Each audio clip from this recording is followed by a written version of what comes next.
굉장히 부담 주시네요.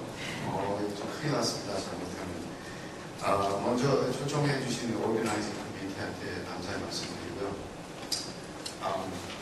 DMPK 쪽을 제가 주로 발표를 해왔는데, 오늘은 DMPK는 조금만 하고요. 그 다음에 바이오파마스틱스 쪽을 좀 중점적으로 말씀을 드리겠습니다.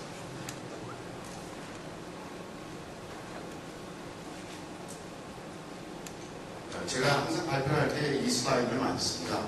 Lead Optimization to Candidate Selection이라고 해서 신약을 찾는 거죠. 어떻게 보면 상당히 쉽다고도 얘기를 할 수가 있겠습니다. Potency나 Selectivity가 좋은 그런 화학물질을 만들어서 거기에 DMPK나 ADMPK, 그 다음에 Biopharmaceutics 그 프로퍼티를 잘 가지고 있는 컴파운드와 조금 전에 이상준 박사님 말씀하신 그 세이프티 쪽을 같이 병합을 시켜서 그 중에서 가장 똘똘한 녀석을 찾으면 디벨롭먼트 캔디데이트이 되겠죠.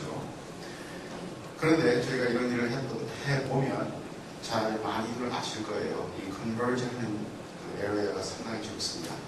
자, 그 이유, 가장 큰 이유는 예를 들어서 말씀을 드리겠습니다. 이 컴파운드 제일 위에 있는 건 뭐 스트럭처 아실 필요는 없고요. 저 위에 있는 컴파운드가 퍼미어빌리티가 상당히 나빴습니다. 그래서 흡수가 안 되는 거죠. 보시다시피 이렇게 펑셔널 그룹 이렇게 바꿔놓으니까 여기 이 베이직한 펑션이거든요. 그래서 이게 흡수가 되는 pH에서는 프로토네이션이 돼서 흡수가 잘 안 됐습니다. 그래서 그걸 블락을 하기 위해서 이런 스트럭처를 만들면 흡수는 잘 되는데 반대로 솔유빌리티나 그 다음에 포텐시가 나빠집니다. 그러니까 여러 군데로 이렇게 퍼져나가는 거죠. 하나를 optimize를 하기 위해서 스트럭처를 바꾸면 다른 그 프로퍼티가 바뀌어집니다. 그래서 이게 컨버지 하는 게 상당히 힘들다는 것을 저희가 알고 있습니다. 그 신약 개발이라고 얘기를 하면 저희는 주로 경구 투여를 하는 그런 약물을 얘기를 하죠. 그래서 가장 최적화되어 있는 그런 PK 프로파일이 어떤 것인가 하고 이제 이 슬라이드를 좀 그려봤는데요. 보시면 오랄 투여를 했으니까 컨센트레이션이 흡수가 되고 그 다음에 흡수가 거의 끝나기 시작하면 엘리미네이션이 생겨서 컨센트레이션이 떨어지겠죠. 보시다시피 여기 effective concentration이 여기라고 가정을 했을 때 그 농도가 더 빨리 올라가서 그 위에 어느 정도 메인테인이 되면 여기가 한 24시간 되면 가장 아이디어하겠죠. 그 다음에 이 toxic concentration이 이 위에 있다고 가정을 했을 때 가장 좋은 그 컴파운드는 이런 프로파일을 가진 컴파운드라고 얘기를 할 수가 있습니다. 여기서 이제 rapid onset이라고 얘기를 하는데 굉장히 중요하죠. 며칠을 먹어야 이펙트가 나온다면 아무래도 문제가 있겠습니다. 그렇지만 여기서 rapid onset, 나중에 바로 파마스틱스하고 연결해주는 문제인데요. 그 다음에 그 coverage가 concentration, effective concentration 위에 있는 게 24시간 정도를 우리가 지속을 한다면 once a day 도수로 할 수 있는 그런 약을 만들 수가 찾을 수가 있겠습니다. 이 DMPK나 바이오파마스틱스 이런 게 뭐 저만 중요하다고 생각하는 건 아니고요. 굉장히 유명한 그 윤지훈 선생과 그 다음에 고다경 선생이 저 국과수에서 일하는 법의관들입니다. 이 양반들도 보시면 저렇게 생물약자 책을 가지고 상당히 많은 공부를 하는 것을 저희가 다 볼 수가 있었어요. 그래서 작년에 퇴임하신 신창훈 교수님 쓰신 책인데요. 친구들과 열심히 공부하는 걸 저희가 볼 수가 있었어요. 자, 이 경구 투여를 하면 이 슬라이드에 보시는 것처럼 자, 흡수가 일어나겠죠. 흡수가 일어나려면 컴파운드가 높고 그 다음에 그 퍼미어빌리티가 있어야 되겠습니다. 그 퍼미어빌리티가 그래서 이제 흡수가 된 그 약물들은 이렇게 intestinal first wall을 지나가면서 저희가 흔히 얘기하는 intestinal first pass, 메타볼리즘 때문에 많이 잘라지고요. 거기서도 서바이벌한 컴파운드는 이제 감으로 들어가겠죠. 그 다음에 거기에서도 메타볼리즘과 biliary excretion, 대부분 트랜스포터 때문에 그렇게 되는데 그런 것들을 다 통과를 했을 때 나오는데 바이오데리빌리티고요. 보시다시피 이런 나이스 프로파일이 나온다면 가장 좋은 컴파운드라고 저희가 얘기를 할 수가 있겠습니다. 그러기 위해서는 여러 가지 DMPK 프로퍼티들을 저희가 optimize를 한다고 그러죠. 여러 프로퍼티들을 이렇게 보시면 permeability 쪽, transporter, metabolism 여러 가지로 저희가 optimize를 해서 가장 좋은 똘똘한 그런 드러그 캔디데이트를 찾게 되는데 그 중에서 저희가 좀 중점적으로 보는 그런 프로퍼티들이 여기 리스트에 있습니다. 쉽게 말씀드리면 녹아야 되고요. 그 다음에 permeability가 있어야 됩니다. 그 두 가지를 저희가 바이오파마스틱스 쪽에 좀 포커스해서 제가 말씀을 드릴 것이고 그 다음에 그 리액티브하거나 탑스한 메타볼라이트가 나오는 그런 페럴 컴파운드들은 아무래도 우리가 엘리미네이션을 시켜야 되겠죠. 스크리닝을 해서. 그리고 DDI에 관련된 문제들이 포인트인데요. 이 두 가지가 인히비션이나 인덕션을 드럭 메타볼라이즈 하는 엔자임 뿐만이 아니라 요새는 많이 주로 트랜스포터 얘기를 하죠. 그 트랜스포터의 인히비션과 인덕션을 하지 않는 그런 컴파운드가 좋겠고 그 다음에 이제 클리어런스가 될 때 하나의 그 엔자임에 의해서 클리어런스가 되는 것은 안 좋고요. 왜냐하면 DDI 포텐셜이 높습니다. 상대적으로 여러 가지의 그 엔자임이 엘리미네이션에 관여를 한다면 그러면 DDI 포텐셜도 많이 줄을 거예요. 그래서 그런 컴파운드들이 오히려 더 좋다고 생각이 되고 그 다음에 밸런스 클리어런스 패트웨이라고 했을 것은 어느 정도는 리너리 클리어런스가 생기고 익스크리션으로 나가는 거죠. 또 어느 정도는 메타볼리즘에 의해서 엘리미네이션이 된다면 이제 밸런스가 된다면요. 그러면 왜 중요하냐면 이제 그 키드니 펑션이 떨어졌다든지 아니면 리버 펑션이 떨어졌을 때에 아무래도 도시지 어저스먼트를 해야 될 때가 많습니다. 만약에 간에서만 메타볼리즘이 되는 약물이라면 그 헤파틱 디스크 펑션이 나빠질 경우에 저희가 도수를 낮춰야 되겠죠. 아시다시피 이 테라피를 할 때 도수를 왔다 갔다 하게 되면 상당히 힘들죠. 그래서 아이디얼한 드럭 캔디데이트일 경우에는 이런 식으로 서로 반반 정도가 갖고 있다면 가장 아이디얼한 그 드럭 캔디데이트이 되겠습니다. 그 다음에 리니어 PK와 원스 데이 도스는 잘 아시다시피 하루에 한 번 먹는 약을 저희가 개발하는 것을 목표로 두고 있습니다. 자, 바이오파마스틱스 쪽을 말씀을 드리면 바이오파마스틱스 프로퍼티가 나쁜 컴파운드일 경우에 어떤 결과가 나오는지 리스트를 해봤어요. 여기 보시면 오럴 바이오빌리티가 나쁘고 그렇다면 그 도스를 또 우리가 줘야 되는 도수가 상당히 높아집니다. 그 다음에 또 variable하다 intra-subject variability가 클 것이고요. 그 다음에 저희가 할 때 그 exposure를 좀 높여줄 수 있는 상황에서 safety study나 toxicity study를 할 수가 있는데 들어가지가 않으면 저희가 제대로 독성 실험을 제대로 할 수가 없겠죠. 그런 문제점 때문에 디벨롭을 할 수 없는 컴파운드도 사실 많이 있습니다. 그 다음에 여기 보시면 food effect나 pH dependent absorption 이런 것들이 어떻게 보면 별로 저희가 처음부터 생각을 하지 않고 들어가는 그런 아이템들이지만 나중에 디벨롭을 하고 나서 아니면 디벨롭을 하는 과정에서 이런 이슈들이 나올 때는 상당히 시간이 많이 들고요. 어떨 때는 저희가 오버컴할 수 없는 그런 상황이 생길 때도 많이 있습니다. 그래서 그런 쪽에 저희가 중점적으로 포커스를 해서 스크리닝을 해야 되겠고요. 말씀드린 것처럼 그 variability가 상당히 큽니다. 여기 보시면 저희가 지금 디벨롭을 하고 있는 캔서 약 그 PK 프로파일이고요. 이게 standard deviation입니다. 굉장히 높죠. 그리고 여기는 AUC를 도스별로 이렇게 보여드리는 건데 보시다시피 이런 쪽에 600mg 쪽이나 300mg 쪽에 variability가 상당히 크고요. 그 다음에 도스별로 이렇게 리니어하게 올라가지 않는 것을 저희가 볼 수 있습니다. 여기서 잠깐 그 potency와 바이오파마스틱스 프로퍼티에 대해서 잠깐 비교를 한번 해보겠습니다. 아무래도 우리가 좀 더 potent하고 똘똘하고 셀렉티비티가 있는 컴파운드를 찾기 위해서 자꾸 그 스트럭처에 변형을 주죠. 그러다 보면 molecular weight, 그 사이즈가 상당히 커지고요. 또 거기에 따라서 그 리포필리시티가 상당히 높아집니다.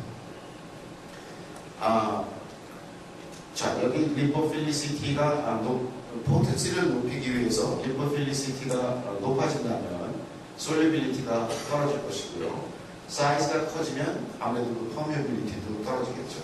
그러면 이런 경우에는 저희가 딜리버리 할 수 있는 그 어마운트가 상당히 문제가 될 것 같고요. 이럴 경우에 저희가 디벨로퍼빌리티가 컴프로마이즈 된다고 얘기를 하거든요. 자, 그렇다면 여기서 왜 저희가 포텐시를 중점적으로 공략을 하느냐. 그 바이오파마슈틱스 프로퍼티는 좀 제껴놓더라도 그 가장 큰 이유가 이거였습니다. 포텐시가 높은 컴파운드는 상대적으로 우리가 굉장히 낮은 용량으로 2-5mg 정도도 되지 않겠느냐. 5mg 도수를 주는 약물일 경우에는 바이오파마슈틱스 프로퍼티가 그렇게 중요하지 않지 않겠느냐 하는 그런 생각에서 이제 얘기된 건데요. 이런 리뷰 논문을 보면 저희가 틀렸다는 걸 좀 알 수가 있습니다. 이 위에 보시면 이 데이터베이스에서 나온 이제 그 모lecular weight과 리포필리시티만 제가 포커스해서 보겠습니다. 여기 보면 한 20만 개의 컴파운드들이 비교를 해보면 한 30%가 사이즈가 400 이상, 락피가 4 이상이죠. 그 중에 포텐시가 아주 굉장히 좋은 1 나노몰라 밑으로 떨어지는 걸 봤을 때 42%. 그렇지만 저희가 오랄로 휴먼에 줄 수 있었던 이 컴파운드들이 1800이 있었는데요. 그 컴파운드를 보면 한 8%, 아주 적은 퍼센티지를 갖고 있는 걸 저희가 알 수가 있습니다. 다시 얘기를 하면 리포필리시티나 사이즈가 이렇게 크게 되면 오랄로 딜리버리를 하기가 상당히 힘들다는 얘기거든요. 자, 그러면 우리가 포텐시를 오랄로 딜리버리를 할 수 있었던 그 약물들의 포텐시를 한번 컴페어를 해보면요. 보시다시피 미 포텐시가 50 나노몰입니다. 케미스트리 하시는 분들 계실 텐데 50 나노몰은 별로 신경 안 씁니다. 이거 포텐시가 별로 좋지 않은 컴파운드라고 제가 얘기하죠. 그렇지만 오랄로 줄 수 있었던 그 1800개의 컴파운드의 미 포텐시를 봤을 때 보시다시피 이렇게 50 나노몰라가 있었고요. 그 중에 보면 어떤 많은 컴파운드들이 이런 마이크로몰라 그 IC50를 가진 약물들이었다는 걸 저희가 알 수가 있습니다. 그러니까 다시 말하면 포텐시는 좀 떨어지더라도 바이오파마슈틱스 프로퍼티가 좋은 컴파운드를 가지고 간다면 오랄로 경구 투여를 할 수 있는 드러그 캔디데이트를 만들 수 있다가 되겠어요. 자, 이거는 시간상 잘 넘어가고요. 자, 바이오파마슈틱스 얘기를 할 때 저희가 BCS 클래시피케이션이라고 그래서요. BCS 클래스 1이라는 그런 캐테고리의 컴파운드를 저희가 중점적으로 그 목표로 저희가 하고 있는데 거기를 보시면 뭐 간단하게 빨리 넣고 많이 넣고 잘 들어가는 약이 클래스 1입니다. 자, 그러면 저희가 지금 개발을 하고자 하는 또 디스커버리 단계에 있는 컴파운드들이 과연 어떤 캐테고리에 있는지를 한번 비교해 보겠습니다. 클래스 1에서 4까지 이렇게 있고요. 종전에 나와 있는 그 마켓에 있는 컴파운드들을 컴패리슨을 해보면 뭐 35%나 되는 컴파운드가 클래스 1에 속해 있고요. 잘 녹고 잘 들어갑니다. 반대로 클래스 4, 잘 안 녹고 안 들어가는 약물이 한 10% 되죠. 그런데 현재 지금 디벨롭먼트를 하고 있는 컴파운드들을 비교를 해보면 보시다시피 많은 컴파운드들 70에서 20%, 90%입니다. 클래스 2, 클래스 4에 떨어지는 그런 디벨롭먼트 저희가 지금 하고 있는 그런 컴파운드들은 그런 캐테고리에 떨어진다는 걸 저희가 알 수가 있고요. 그래서 상대적으로 바이오파마슈틱스의 이슈가 실제 지금 디벨롭하고 있는 컴파운드들이 많이 가지고 간다고 저희가 알 수가 있습니다. 그래서 바이오파마슈틱스 프로퍼티에 좀 더 신경을 써야 되지 않겠느냐 하는 생각을 해보고요. 그래서 바이오파마슈틱스 스트래티지라고 말씀을 드리는데 여기에서는 여러 스테이지에서 리랍이나 그 컴파운드를 고르는 셀렉션 쪽과 R&D 스테이지, 그 다음에 페이즈 1 여러 가지의 바이오파마슈틱스에 관련되어 있는 스크린과 스터디를 하게 되죠. 그래서 오늘 중점적으로 말씀드리고 싶은 거는 이 프리포뮬레이션 쪽과 pH dependent absorption, 그 다음에 food effect에 대해서 좀 더 자세히 말씀을 드리겠습니다. 자, 이게 메인 objective고요. 자, 경구 투여를 하게 되면 보시다시피 이렇게 solid dosage 폼에서 잘 빨리 녹고 어느 정도의 솔루빌리티가 있는 상태에서 pH environment는 acidic한 environment입니다. 수동력에 들어갔을 때요. 거기에서 흡수는 수동력에서 별로 많이 일어나지 않습니다. 대부분의 흡수는 small intestine에서 일어나는데 보시다시피 이 pH가 달라지죠. 1.2가 지금 neutral pH로 갑니다. 그 다음에 이 상태에서 permeability가 일어나면 흡수가 되면 이제 그때 저희가 exposure를 볼 수 있는 거죠. systemic circulation에서요. 잘 아시다시피 요즘 저희가 하고 있는 컴파운드들이 잘 안 녹습니다. 돌덩이보다도 안 녹는다고 얘기를 하는데 어떤 사람이 돌덩어리 솔루빌리티를 제한해라고 많이 그런 거 많은데요. 이게 더 높습니다. 우리가 하는 컴파운드. 여기서 솔루빌리티 얘기를 하면 조금 저희가 조심해서 얘기해야 될 것이 과연 어떤 미디엄에서 솔루빌리티를 제한하기가 중요하거든요. 여기 두 가지의 약물이 있는데요. 키토카노솔하고 다이필몰이라는 컴파운드인데 잘 녹지 않습니다. 보시면 파스페이트 버퍼에서는 솔루빌리티가 거의 10 마이크로그램 밑으로 떨어지죠. 그렇지만 simulated gastric fluid나 intestinal fluid에서 이렇게 보면 굉장히 더 높은 솔루빌리티를 가지고 있는 것을 알 수가 있습니다. 그래서 솔루빌리티 테스팅을 하실 때 파스페이트 버퍼나 물에서 하는 것은 아무런 의미가 없고요. 이렇게 요새는 이렇게 commercially available 한 이런 SIF 그런 파우더들을 살 수가 있거든요. 조금 가격은 나가지만 그래도 굉장히 쉽게 저희가 구할 수가 있어서 이런 미디움을 이용해서 액구의 솔루빌리티를 재는 것이 맞습니다.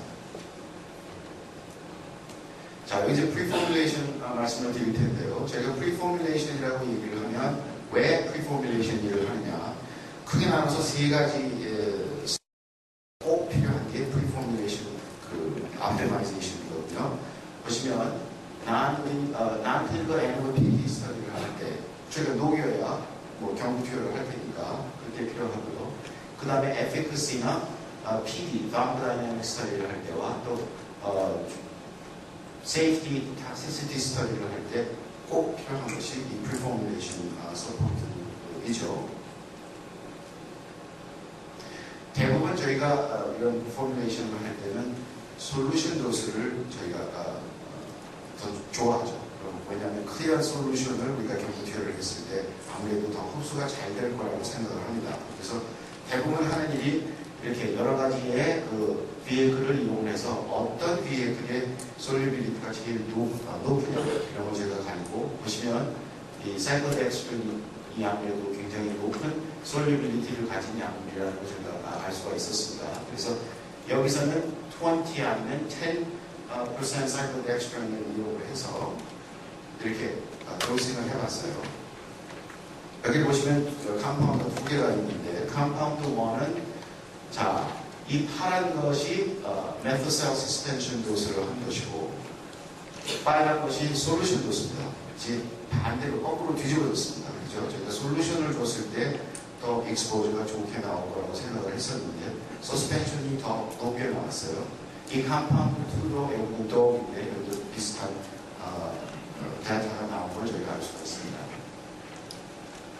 그래서 장난감을 하나 만들었습니다. 이게 디퓨전 체인버인데요. 종전에 나와 있는 디퓨전 체인버들은 잘 아시다시피 그 티슈를 아니면 인테스널 티슈를 잘라서 그 가운데 붙이고 아니면 또 뭐 케이크셀 같은 거를 이용해서 베리어를 만드는데 저는 그렇게 하지 않고 여기 보시면 그 펜파 모델이라고 많이들 아실 겁니다. 그 아티피셜 리피드를 그 포러스 멤브레인에 붙여가지고 그 베리어 멤브레인을 만들었고요. 이런 식으로 한 20ml 정도 들어갈 수 있는 그 체인버를 만들었습니다. 그 어드밴티지는 보시다시피 이렇게 태블릿을 집어넣을 수도 있는 그 큰 그 사이즈가 되기 때문에 또 한 가지 어드밴티지는 여기 이 리필 멤브레인이기 때문에 하이 오르가닉 솔벤트 컨센트레이션 50%, 100%를 쓰더라도 멤브레인이 망가지지 않거든요. 그래서 솔유빌리티와 퍼미어빌리티의 인터플레이가 어떻게 되는지를 이런 모델을 이용해서 저희가 실험을 많이 하고 있습니다. 자, 보시면 여기 스테로인 바가 있기 때문에 조금만 하면 이렇게 잘 부서지는 것을 볼 수가 있고요. 이런 식으로 실험을 하는데 보시다시피 이게 저 파이렉스 그냥 슈퍼마켓에서 사는 6% 사가지고 실험을 하고 있고요. 여기 보시면 이게 저 미트마크 터키 보고 보셨을 겁니다. 터키에 집어넣어서 하는 그 온도계를 이용해서 이렇게 아주 싸게 비용이 굉장히 적은 상태에서 이런 실험들을 지금 하고 있고요. 동영상이 있었는데 동영상이 지금 안 나온다고 그러거든요. 굉장히 잘 만든 동영상인데 유감스럽게 제가 못 보여드리겠습니다. 자, 아까 보신 PK 데이터예요. 그래서 이 모델을 이용해서 실험을 해봤습니다.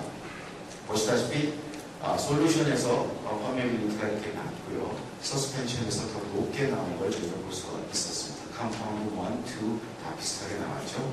자, 이 인비트로 모델을 이용해서 인비버에서 봤던 그 PK 디퍼런스 같은 거를 저희가 리프로듀스를 할 수가 있었습니다. 자, 그러면 왜 이런 현상이 나오느냐?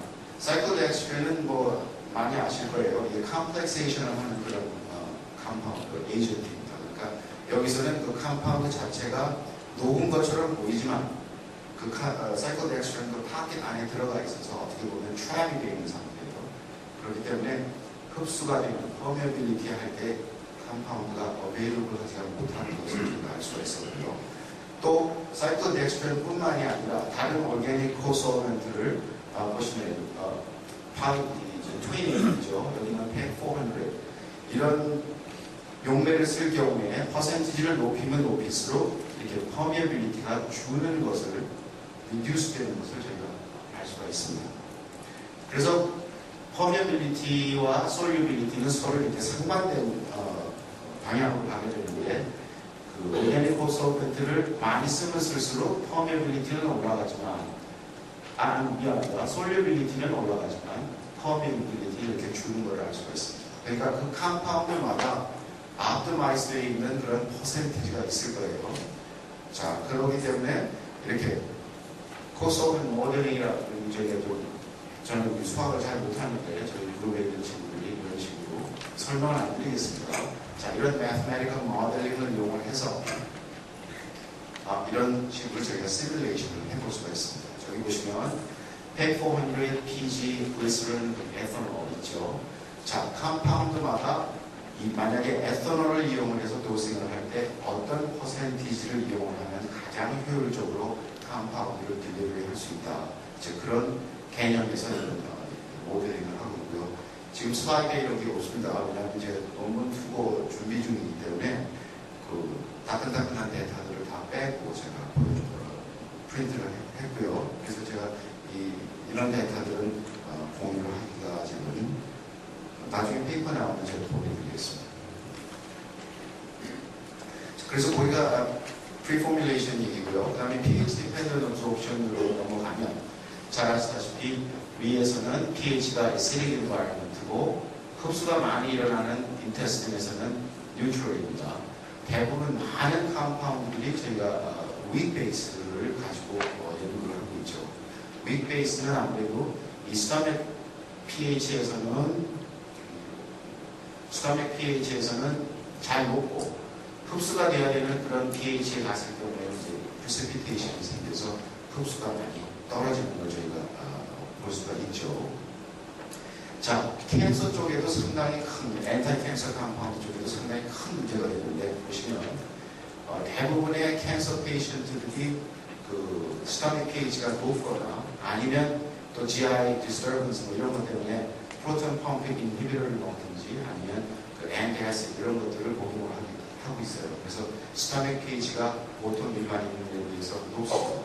이럴 경우에 pH 디펜던트 솔유빌리티를 가진 컴파운드들이 상당히 큰 문제가 될 것 같은데 보시면 여기가 노멀 컨디션일 때 하는 것이고, 그 다음에 PPI를 같이 복용을 했을 때 보시다시피 컨센트레이션이 밑으로 떨어집니다. 떨어지면 여기가 저희가 필요한 컨센트레이션인데 그 밑으로 떨어지죠.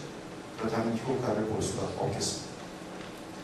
보시다시피 많은 앤티캔서 컴파운드들이 이렇게 pH 디펜던트 솔유빌리티를 가지고 있고요. pH 디펜던트 솔유빌리티를 가지고 있기 때문에 보시면 이렇게 AUC가 많이 떨어지는 것을 저희가 알 수가 있습니다. 자, 그래서 이런 것들을 미리미리 저희가 개발 단계에서 스크리닝을 하고 또 알 수 있다면 이런 컴파운드들을 미리 알고 간다면 또 스크리닝을 해서 그런 컴파운드를 드랍을 해버리면 일찍 드랍을 하는 것도 상당히 좋은 효율적인 방법이거든요. 근데 여기 보시면 이제 두 컴파운드가 있는데 이 컴파운드는 페이즈 2에 들어가서 떨어진 컴파운드들입니다. 이 BMS에서 제가 했던 그런 컴파운드들인데 보시면 컨트롤이 여기 있고요. 그 다음에 마일렌타나 젠텍을 복용을 했을 때 이렇게 컨센트레이션이 많이 주는 것을 저희가 알 수 있고 이 컴파운드는 포모티딘을 같이 투여를 했을 때 많이 줄었죠. 그래서 이 두 컴파운드는 디벨롭을 가다가 떨어진 컴파운드들이고요. 거기서 보시면 이 솔유빌리티, pH 솔유빌리티 프로파일이 상당히 이 V-쉐입이라든지 뉴트럴 pH에서는 솔유빌리티가 나쁘죠. 아니면 이렇게 L-쉐입으로 가는 컴파운드인 것을 제가 알 수 있습니다. 자, 그렇다면 이런 pH 솔유빌리티 프로파일을 가진 약물이라면 저희가 pH 디펜던트 absorption이 생길 것이라고 예측을 할 수가 있고요.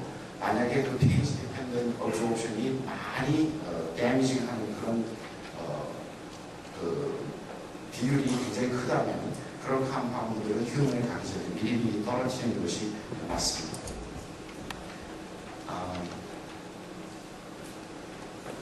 시간상 그 컴파운드 슬라이드 넘어가고요. 제가 보여드렸던 그 인비트로 모델에서 과연 저희가 pH 디펜던트 absorption을 저희가 스터디할 수 있는지를 제가 한번 실험을 해봤습니다. 여기서 두 가지 시험을 했는데 하나는 pH 1.6로 시작해서 그 다음에 pH 6.5로 30분 있다 바꿔준 것이고요. 이쪽은 처음부터 pH 6.5로 갔습니다. 보시면 이 컴파운드가 아까 그 PK 프로파일 제가 처음에 보여드렸던 그 컴파운드인데요. pH 1.6로 시작했다가 6.5로 바뀌었을 때는 이렇게 흡수가 제대로 되는 것을 볼 수가 있었고요. 처음부터 pH가 6.5로 됐을 경우에는 굉장히 이 퍼미빌리티가 떨어지는 걸 저희가 알 수가 있었습니다. 그렇다면 이 컴파운드는 pH 디펜던트 absorption이 상당히 문제가 될 수 있는 컴파운드이고요. 그 다음에 페이즈 1 스타디 임상 실험에 들어갔을 때 그 환자들을 고를 때도 PPI나 엔티아이스 이런 것들을 먹으면 안 되겠죠. 그래서 저희가 프로토콜을 만들 때 inclusion, exclusion criteria를 대부분 정하지 않습니까? 그때 이런 것도 같이 염두에 두고 실험을 하지 않으면 임상 실험이 페일하는 그런 케이스도 있을 것 같습니다. 마지막으로 푸드 팹 말씀드리는데요. 레이블 보시면 공복에 먹든지 아니면 음식과 같이 먹으라 하는 저희 레이블이 있죠. 캔서 약들은 보시면 이렇게 에비로트론이나 참 캔서 약들을 발음하기 힘들어요. 저 왜 이렇게 이름들을 붙였는지. 자, 세 가지 캔서 약입니다. 파지티브 푸드 팩터가 있습니다. 다시 말하면 푸드과 같이 먹었을 경우에 익스포저가 높죠. 이 에비로트론 같은 거는 거의 10배 정도 뛰는 걸로 지금 임상 데이터들이 나와 있습니다. 잘 아시다시피 캔서 약은 굉장히 위험합니다. 그죠? 그 위험한 굉장히 그 테라피틱 윈도가 좁다고 생각하는 그런 약물들이 밥을 먹고 복용했을 때 10배를 뛴다. 상당히 위험한 케이스가 되겠죠. 그래서 이런 개발하고 있는 그 컴파운드가 과연 푸드 팩트가 있는지 없는지, 있으면 어느 정도에 있는지를 미리미리 따져보는 것도 상당히 중요할 것 같습니다. 그래서 실험을 한 것이 대부분 보면 저희가 이제 FDA 하이패 다이어트라고 해가지고 이렇게 egg, bacon, hash brown 젤리, 버터 뭐 이런 것들을 이용해서 저희가 그걸 만들어가지고 그 다음에 투여를 하고 비교를 하죠. 그래서 저도 만들어봤습니다. 이 토스트가 있고요. 이렇게 버터, 스트로베리 잼을 썼어요. 그 다음에 우유와 해시 브라운, 베이컨, 에그 잘 갈아서 이렇게 믹스를 만들어서 이걸 가지고 독 실험도 하고 인비트로 실험도 저희가 했습니다. 자, 에비로트로는 아까 제가 말씀드린 것처럼 휴먼에서 10배 이상 뜬다고 했습니다. 그래서 독을 모델을 써서 저희가 리마인드를 해가지고 푸드 이펙트가 있는지 없는지를 실험적으로 직접 확인을 해봤는데요. 보시다시피 한 마리는 별 차이가 없었지만 나머지 3마리는 이렇게 상당히 푸드 집어넣으면 그 익스포즈가 10배 정도 뛰는 것을 저희가 확인을 할 수가 있었습니다. 그러니까 독 모델을 이용을 해서 인비보로 푸드 이펙트가 과연 있는지 없는지 있으면 얼마나 많이 있는지를 저희가 확인을 할 수가 있었고요. 그 다음에 인비트로를 저희가 모델을 만들었으니까 또 인비트로 모델로 실험을 해봤습니다.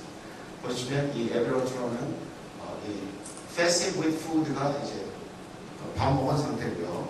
그 다음에 이 fasted이 공복 상태입니다. fasting 하는 컨디션이고요. 보시다시피 에비로트론의 fat 컨디션이 훨씬 더 퍼메빌리티가 좋은 걸 저희가 알 수 있고요. 그 가장 큰 이유 중에 하나는 아무래도 에비로트론이라는 컴파운드는 잘 녹지를 않는데 그 풀 컴포넌트가 들어감으로써 그 솔리빌리티가 높아진 것이겠죠. 그래서 흡수가 더 빨리 되고 이렇게 인비트로상에서 그렇게 보여줬습니다.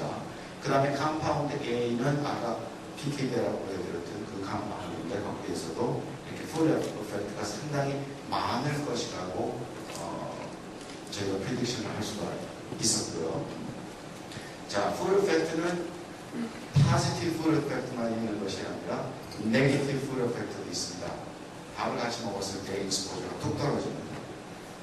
이 컴파운드는 저희가 지금 개발을 하고 있는 앤티캔서 컴파운드인데요. 보시면 패스팅 컨디션에서는 바이오빌리티가 80%였었는데 팻 컨디션에서 40% 줄었습니다. 자, 그렇다면 이 인비트로 모델이 과연 네거티브 풀 이펙트도 할 수 있는지 실험을 해봤죠. 그런데 아주 행복한 데이터가 나왔습니다. 보시다시피 이렇게 패스팅 컨디션에서는 더 높은 퍼메빌리티가 나온 것을 제가 볼 수가 있었고요. 여기가 팻 컨디션입니다. 그래서 이상준 박사님 말씀하신 것처럼 애니몰을 될 수 있으면 좀 줄이자. 이 DMPK 스터디에서도 저희가 이렇게 인비트로 모델이나 인실리코 모델을 이용해서 될 수 있으면 그 애니멀 모델을 좀 덜 쓰는 방향으로 저희가 가고 있고요. 그러기 위해서는 좀 더 좋은 인비트로 모델을 만드는 게 상당히 중요할 것 같거든요. 그래서 이 데이터에 이제 보여드린 거는 저희가 지금 논문을 준비하고 있습니다.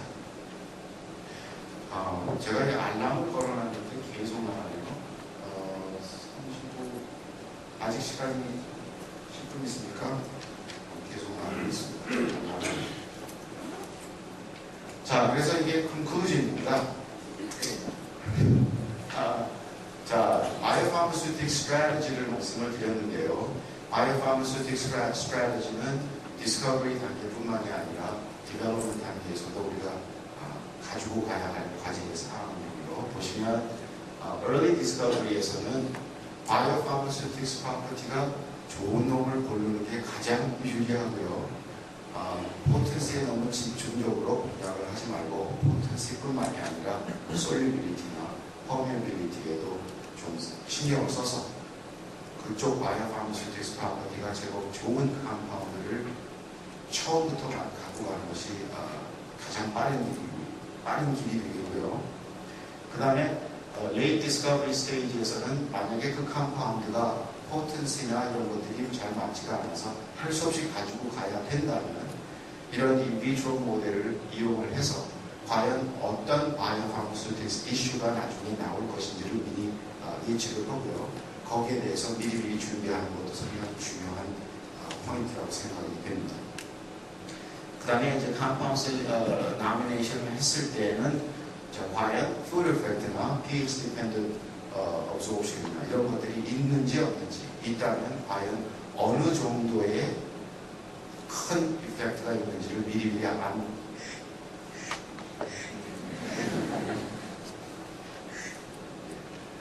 그런 것이 상당히 중요할 것 같고요.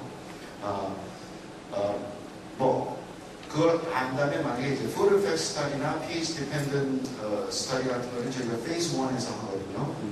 일상에서 스터디를 합니다. 그럴 때 과연 어떤 크라이테리아를 가지고 페이션트를 고르는지, 또 고를 때 어떤 하이 팻을 주는지 아니면 로우 팻 다이어트를 주는지, 또 PPI를 먹이는지 안 먹이는지, 또 그 환자가 먹었는지 안 먹었는지 이런 것들을 체크를 제대로 할 수가 있거든요. 자, 그렇게 함으로써 그 variability를 상당히 많이 줄일 수가 있습니다. 임상실험 해보신 분들은 알겠지만 variability가 무지 크죠. 특히 캔서 페이션트 쪽에서 실험을 해보신 분들은 특히 너무 큽니다.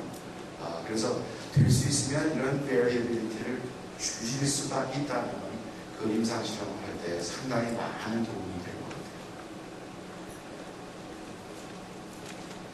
자, 그 다음에 마지막으로 이 mitigation strategy가 무엇이냐. 자, 그런 이슈를 가지고 갈 때 과연 극복을 할 수 있는 strategy가 있느냐. 거의 없죠. 힘듭니다. solubility가 좋게 할 수 있는 방법 중에 particle size reduction, nano particle을 간다든지요. 아니면 soft form을 다른 걸 만든다든지 그런 쪽으로는 저희가 일을 해볼 수 있지만 궁극적으로 그 컴파운드가 가지고 가는 이슈이기 때문에 상당히 힘이 든다는 걸 저희가 알 수가 있고요. 그렇기 때문에 디스커버리 단계에서 될 수 있으면 바이오파마시스 프로퍼티를 좀 가지고 가는 것이 가장 바람직한 그 디스커버리와 디벨롭먼트 프로세스가 된다고 생각합니다. 예, 경청해 주셔서 감사합니다. 제가 예고해 드렸던 것처럼 역시 말씀 잘하시고 발표 잘하시고 아주 알아듣기 좋게 속속 잘 해주셨어요. 감사합니다. 그 시간 좀 있는데 질문 좀 받을까요? 예, 많이 좀 주실까요? 소속을 좀 말씀해 주시면 제가 좀 더 좋겠습니다. 예, 이런 말의 테크놀로지 지금 발표 잘 들었고요. 두 가지 질문이 있습니다. 네.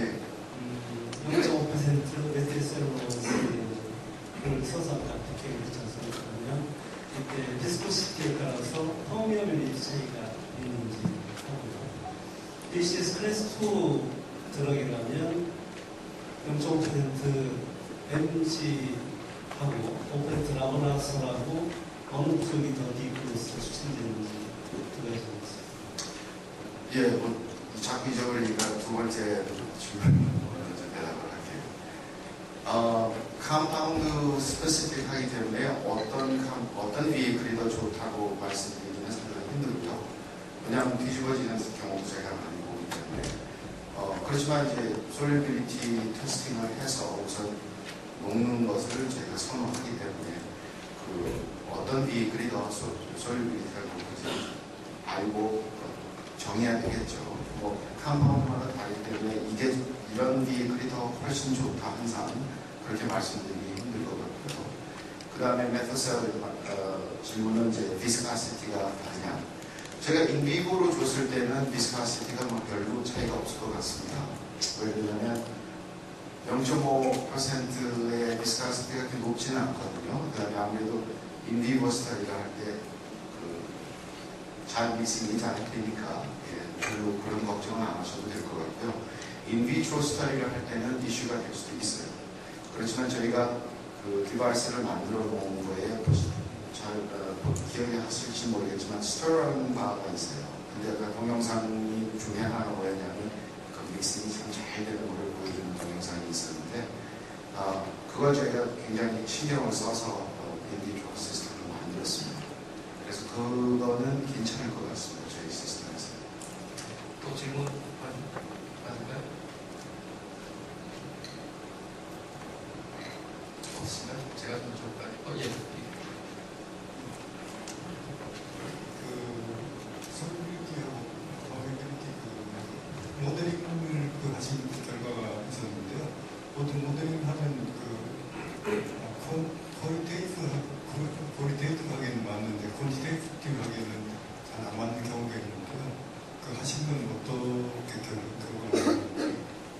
ኳ티테이티브한 게 잘 힘든다는 건 맞죠. 그런데 저희가 비교하는 것은 relative를 하기 때문에 absolute는 아닙니다. 그렇지만 어떤 비핵들이 어떤 비핵보다 좋냐 나쁘냐 2배, 3배 이 정도는 저희가 relative로 할 수가 있거든요. 그래서 그런 생각으로 한다면 인시드나 모델링 쪽에서 상당히 좋은 결과를 얻을 수 있죠. 잠깐 저 정은주 박사님 좀. 네.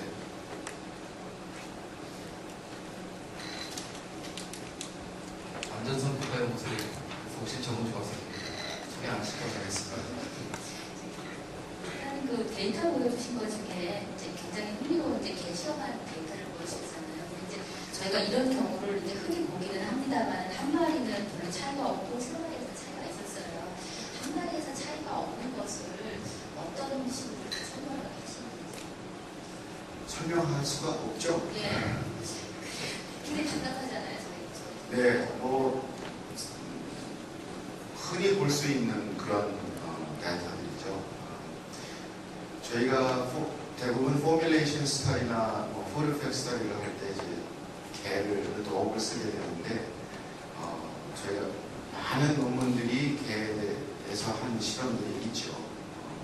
그 다음에 아무래도 그 사이즈가 스토믹 사이즈나 이런 것들이 커야 저희가 사이드 도시지 폼이나 이런 것들을 실험을 할 수 있기 때문에 이제 도구를 사용을 하게 되는데 또 저희가 이제 피노타이핑이나 이런 걸 해보면요, 그 셉 엔자임 쪽이나 또 트랜스포터 쪽에 그 인터 도어 베리빌리티가 작지가 않습니다.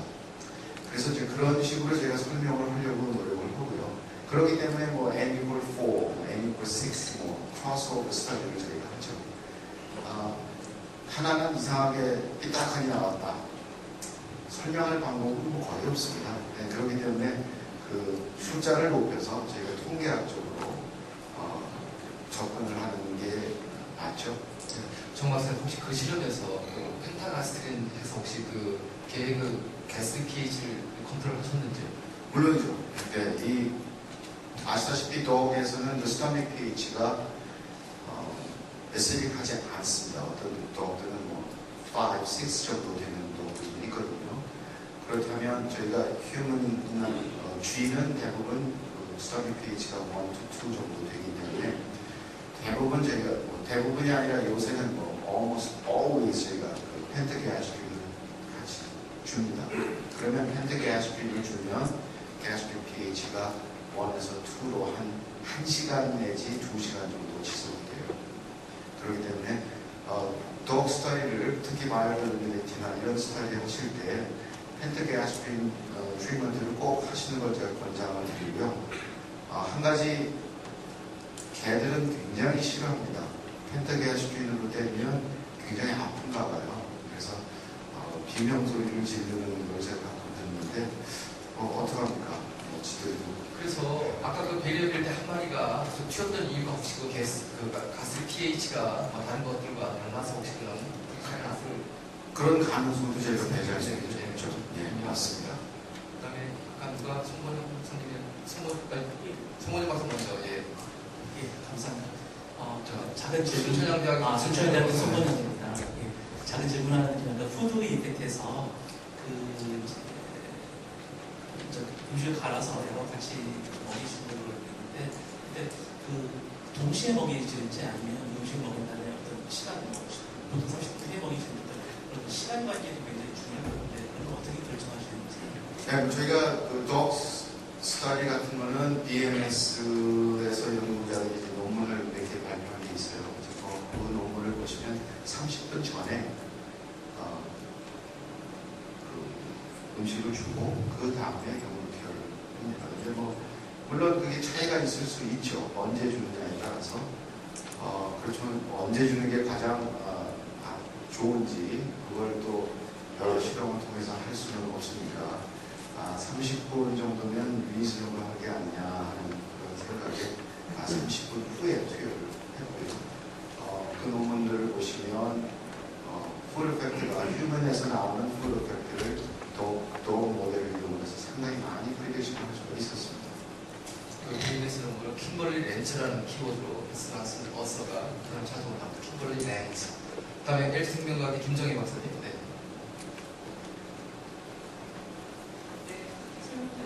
저도 역시 그 풀스노 이펙트 시험에 관심 있었는데요. 그러니까 그 지금 하신 그게 되게 코리레이션이 좋았는데 뭐냐면 약물들 어떤 약물 계열들이 이렇게 도우 시험에 푸드필리션, 휴먼 레스트로레이션이 잘 될 것인지 뭐 이런 어떤 게 되는지 아니면 케미컬 바이 케이스 바이 케이스인 것인지.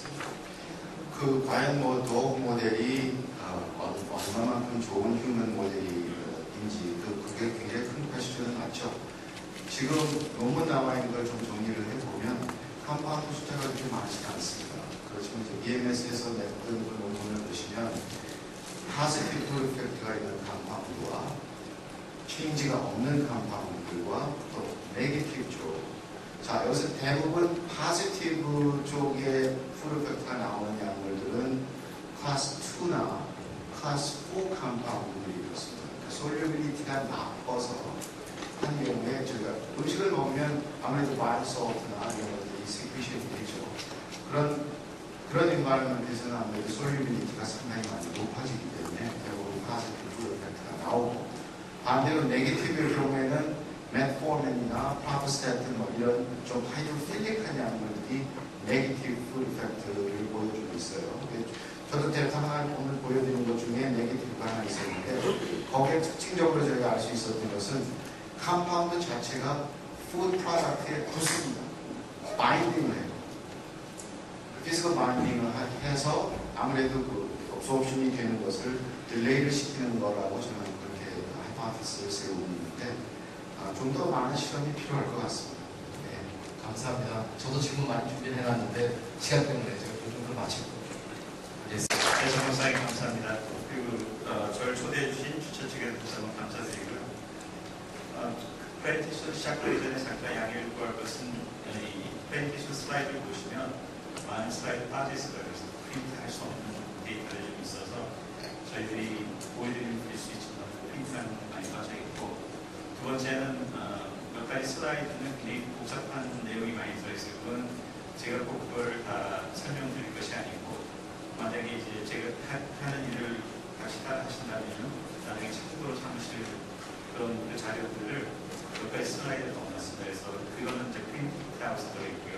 그걸 이용해서 나중에 이런 같은 일을 하실 때 도움이 됐으면 합니다. 제가 오늘 말씀드리고 싶은 거는 휴먼 도스 셀렉션입니다. 저희들이 이제 컴파운드를 다 옵티마이즈를 해가지고 크리티컬 캔디데이트 나비게이션을 한 상태에서 가장 중요하게 생각하는 것 중에 하나가 이피케이셔스 도즈를 이제 셀렉션하는 게 이제 중요한 역할을 하거든요. 그래서 지금까지는 여러 가지 방법이 많이 쓰여왔지만 특히 근래에 있어서 트렌드는 뭐냐면 PKPD 이용해서 모델을 이제 만들고 그걸 이용해서 시뮬레이션을 해서 이제 휴먼 도스 셀렉션을 하는 그런 작업이 점점 보편화되고 있는데, 특히 항암제 개발에 있어서 이제 새로운 모델들이 많이 개발이 됐어요. 그래서 그런 걸 이용해서 어떻게 인체 투여량을 적합하는지 그거에 대해서 말씀드리고 싶습니다.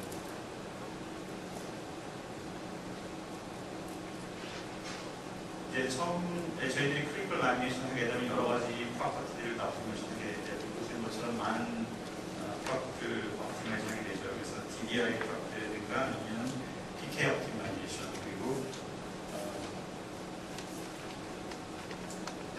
넷 아이디라든가 이제 다른 프로퍼티를 하게 되는데, 그 마지막 단계에 있어서 저희들이 이제 하는 작업 중에 하나가 휴먼 처음 시작할 때 그런 이피케이션가 뭘까 이제 결정하는 것이 중요하다는 말씀드리고 싶고요.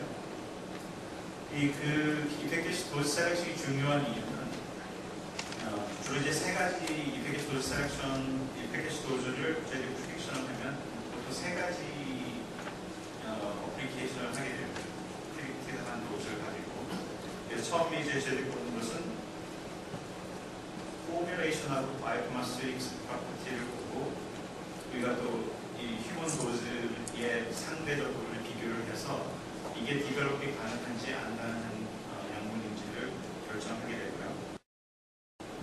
두 번째는 이제 저희들이 이제 그 크리티컬 라미네이션에 대한 이제 각 탁스 스터디를 들어가기 시작하는데 탁스 스터디 도주를 정한다든가 이제 도주를 이제 탁스를 하고 나서 나온 데이터를 가지고 이 휴먼 이피케이션 도주랑 비교를 해서 얼마큼 TI가 있는지, 트래픽 인덱스가 있는지 그걸 이제 다시 검사하게 되고요.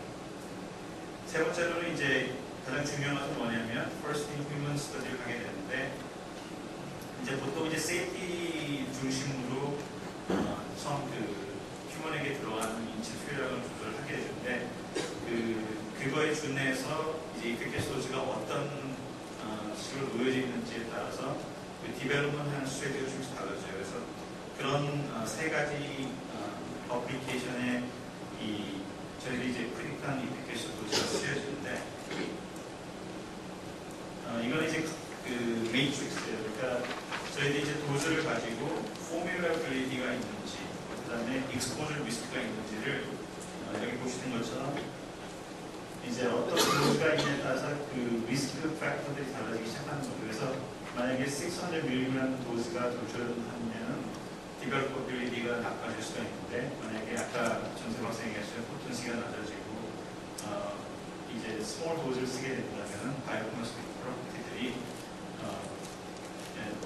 크게 문제되지 않기 때문에 이런 컴바인 리스크 매트릭스에서 보면 디벨로퍼빌리티 어세스먼이 페이버블한 쪽에 될 수가 있습니다. 그리고 이건 이제 탁스 스터디를 하고 난 이후에 이제 저희들이 보통 제너레이션 하는 더마멜 플라시라는 건데 여기 보시는 것처럼 이제 항암제인 경우는 지노백 마우스 말을 써서 이제 저희들이 PD 실험을 하기 때문에 거기서 나오는 익스포즈를 볼 수가 있어요. 그래서 튜머 스테이시스가 이제 튜머 그로스가 정지된 그런 상태에서의 익스포즈가 얼마인지 그리고 마우스 말에서 나오는 그 튜머 리브레이션 낼 수 있는 익스포즈가 얼마인지를 보고 그 다음에 이제 동물 실험을 통해서 이제 독성제 실험을 했을 때 그냥 이제 리버스블한 그런 탁시스리가 나온 경우에는 TI가 그렇게 크게 이런 이펙티셔스 도즈를 크게 다룰 필요는 없겠죠. 하지만 이제 헐기라든가 이런 가격 리스크가 있으면 헐기 인덱스를 더 크게 해줘야 돼요. 그래서 그런 한마디로 얘기하면 이제 정말 사람에게 투여하기 이전에 저희 스스로 이제 거책을 해보는 거죠. 이제 이 정도의 기회가 있다면 휴먼에 가서 안전하게 저희가 투여할 수 있는 것인가. 세 번째로 이제 가장 중요하게 아까 말씀드렸던 것은 이제 First in Human Study에 들어갔을 때 말씀드린 것처럼 이제 탁스를 가게 돼서 저희는 노예를 결정하죠. 그래서 노예를 결정이 되면 그거를 이제 휴먼 이코블런 도즈로 이제 컨버팅을 합니다. 그건 이제 바디 서페이스에 컨버전을 해서 이제 휴먼 이코블런 도즈를 찾고 이제 세이프티 팩터를 보통 이제 FD가 인터넷은 10에서 30으로 되죠. 그래서 그거에 준하면 노엘 도즈에서 10폴드나 아니면 30폴드의 도를 한 도즈가 maximum recommended safety starting 도즈거든요. 그래서 MRSD가 이제 first inhuman에 갔을 때 가장 맥스멈을 줄 수 있는 그런 스타일 도즈인데 이제 저희들이 모르고 있는 것은 뭐냐면 파마칼라지가 액티브한 도즈가 뭔가 만약에 파마칼라지 액티브한 도즈가 노일보다 높거나 이런 데 노입한다면 회사의 입장에서는 이제 이걸 디벨롭을 더 해야 될 건가 안 해야 될 건가 그런 거에 대한 고민을 하게 되고요. 그래서 아이디어한 거는 물론 그런 MRST보다 PAD가 훨씬 낫기 때문에 도즈 에스컬레이션을 할 수 있는 그런 도즈를 찾으시면 좋죠. 그래서 이런 비교를 통해서 이제 어떻게 First in Human Study를 디자인하고 도즈 에스컬레이션 스킴을 어떻게 할 건가 그런 거에 대해 고민을 하게 됩니다. 그렇기 때문에 이피케이스 휴먼 도즈를 프리딕하는 것은 굉장히 중요한 작업입니다. 그러면 휴먼 이피케이스 도즈를 이제 저희들이 프리딕하려면 여러 가지 데이터가 있어야 되는데 당연히 저희들이 PK를 알아야 되고요.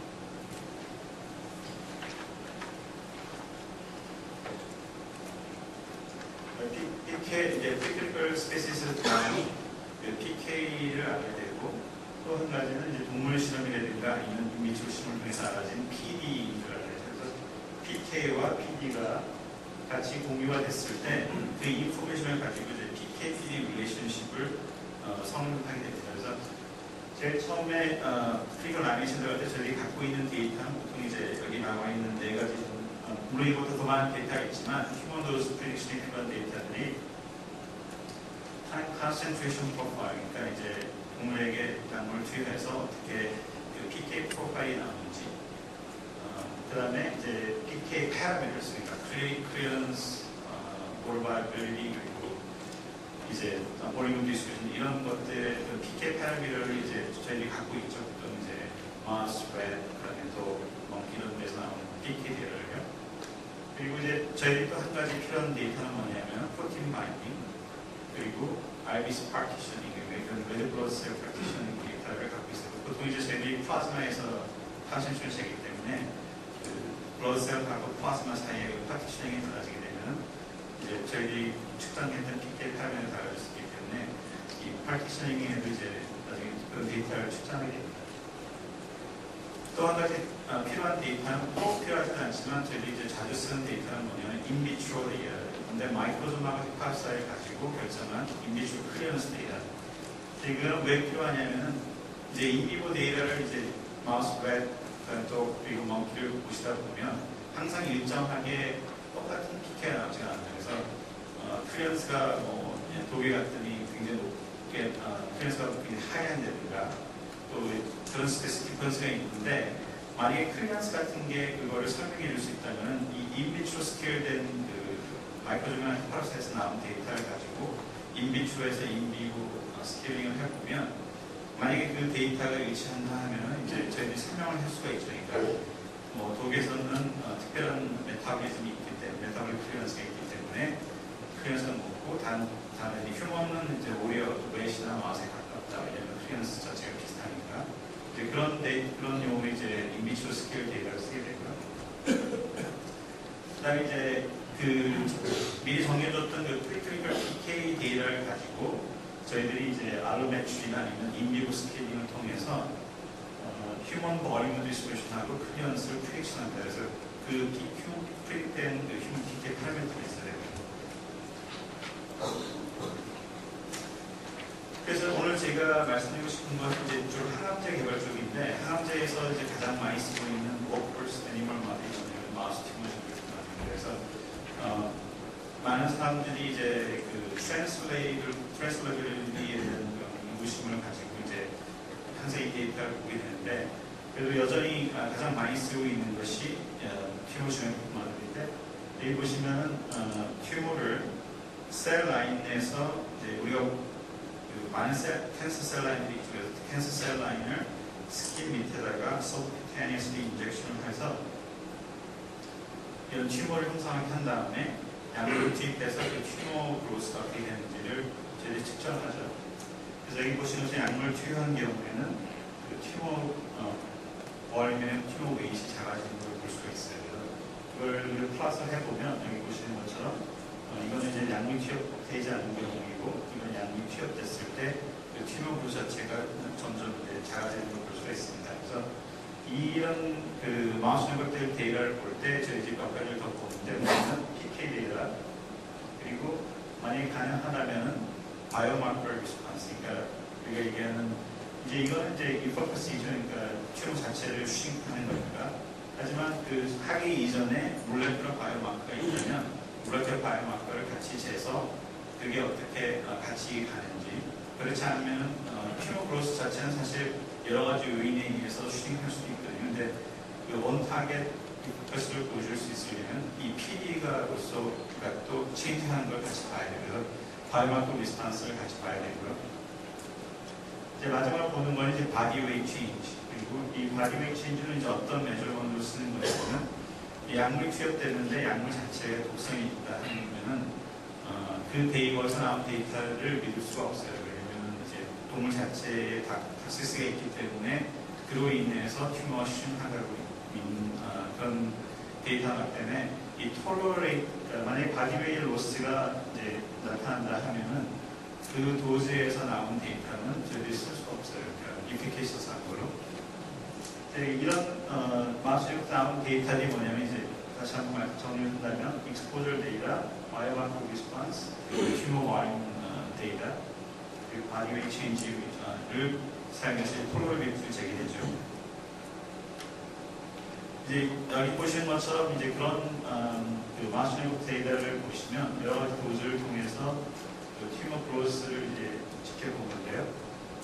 여기 보시는 것처럼 이제 약물이 투입되지 않았을 경우에 이 튜머가 이제 시간이 지나서 점점 터지는 걸 볼 수 있죠.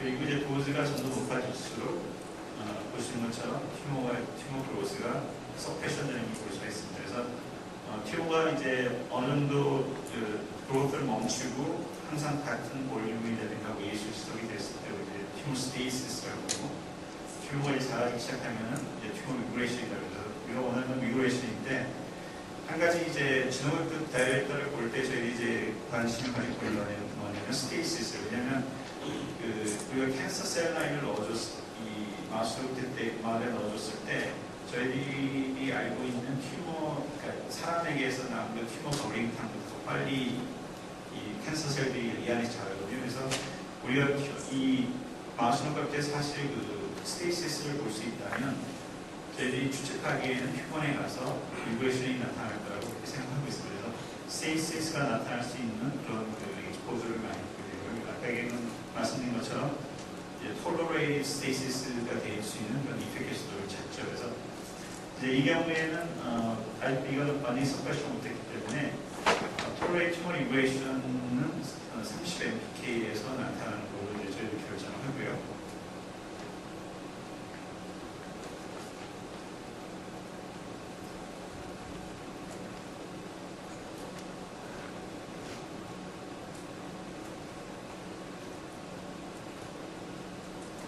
만약 이제 그 톨레이트 이펙티스 도즈 마우스에서 결정이 됐을 때 지금까지는 이런 방법을 통해서 휴먼 이펙티스 도즈를 결정해왔습니다. 여기 보시는 것은 세 가지 이제 메서드를 리스트를 하고 있는데 이제 가장 오래전에 예전에 썼던 그 방법 중에 하나는 뭐냐면 그 마우스에서 나오는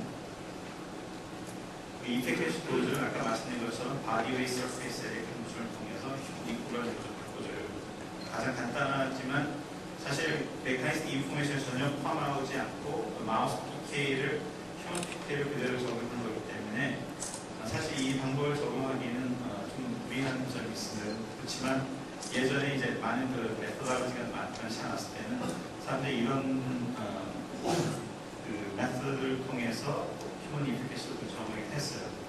하지만 이제 더 이상 이제 이런 그 방법 쓰이지가 않고 두 번째로 이제 가장 많이 시야로 왔던 게 뭐냐면 휴먼 도즈를 마우스 이피케이셔스 AUC를 통해서 이제 더한 거죠. 이 경우에는 이제 단순히 도즈 컨버전을 한 게 아니고 만약에 이제 아까 그 30mpk 도즈에서 AUC가 이 정도 나한다면 이 정도의 AUC를 만들 수 있는 휴먼 도즈가 뭔가를 그러니까 도즈를 컨버전한 게 아니고 익스포저를 그러니까 마우스 익스포저를 휴먼 익스포저에 같이 매칭할 수 있는 그런 방법을 찾는 거죠. 그래서 여기에 필요한 데이터는 뭐냐면 이 타겟 AUC가 있고 보시는 것처럼 오럴 바이블리하고 클리언스가 있으면 휴먼 이펙티스 도즈를 결정할 수가 있어요. 그래서 이제 동물 시험에서 나오는 오럴 바이블리와 또 프리케이된 휴먼 클리언스를 가지고 이제 휴먼 이펙티스 도즈를 결정합니다. 하지만 여기 메시지 역시 이 PD 인포메이션을 전혀 고려하지 않는, 그러니까 물론 이제 동물 시험에서 나오는 그 이펙티스 도즈를 쓰는 거지만 사실 PD 인포메이션을 포함하지 않은 그런 메시지이기 때문에 이제 그 이후로는 사람들이 이제 뭘 PD 리스폰스가 더 중요하다. 그래서 이제 세 번째 메시지가 이제 다시 부각돼서 많이 써오고 있는 그런 메시지 하나인데 그건 뭐냐면은 이제 인비트로상에서 저희들이 그 PD 리스폰스를 보면 이 경우에는 제가 예를 든 것은 EGF 리셉터의 포스포레이션이라는 그 EC50가 정해지잖아요. 그 인비트로에서. 그러면 이제 아까 정세호 쌤이 오럴 프로파일 보여주시면서 24시간 내에 그 그 몸에 있는 그 컨센트레이션이 어떤 그 threshold보다 항상 높게 유지가 된다면 그거를 이제 저희들이 그런 그 익스포저를 메인테인 할 수 있다면 그게 임팩티션 조절이고 그래서 여기 보시는 것, 그 다음에 이제 그걸 고려한 한 가지 생각해야 되는 게 이제 프로틴 바이닝. 그래서 왜냐하면 인비트로 매점은 보통 프리 컨센트레이션씩 매점이 되고 인비트로에 매점된 익스포저 자체는 프로틴 바이닝이 포함되어 있는, 그러니까 토럴 컨센트레이션이기 때문에 그 인비트로에서 나온 데이터 그 EC50를 휴먼의 그 프리 프랙션, 이 경우 이제 8%의 프리 프랙션이기 때문에 그걸 이제 나눠주면은 0.5 마이크로몰라를 24시간 동안 계속 그것보다 높은 컨센트를 유지해줘야만 이제 저희들이 휴먼 임플리케이션 유지가 된다는 이제 그런 PD를 포함한 그런 이제 프레딕션을 하는 거예요. 그래서 전에까지 많이 쓰였던 방법들이 이 세 가지 방법들이 많이 쓰여왔습니다.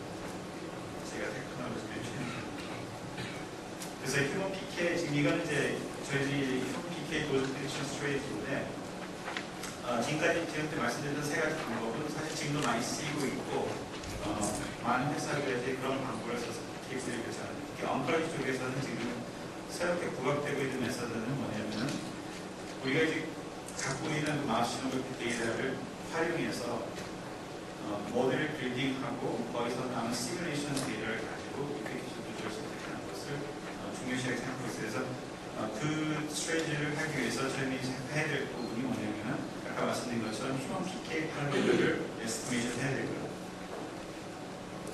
그걸 위해서 이제 휴먼 클리어런스하고 볼륨 디스트리뷰션을 프레딕션 되고 그게 휴먼 볼륨 클리어런스와 볼륨 디스트리뷰션이 프레딕된 상태에서는 그 다음에 저희들이 이제 프레딕션 해봤던 이거는 휴먼 PK 파라미터를 프레딕션하는 거고 그 다음에 저희 프레딕션은 휴먼 PK 프로파일, 그러니까 타임 컨센트레이션 프로파일을 프레딕션을 해야 돼요. 왜냐하면 아까 말씀드린 것처럼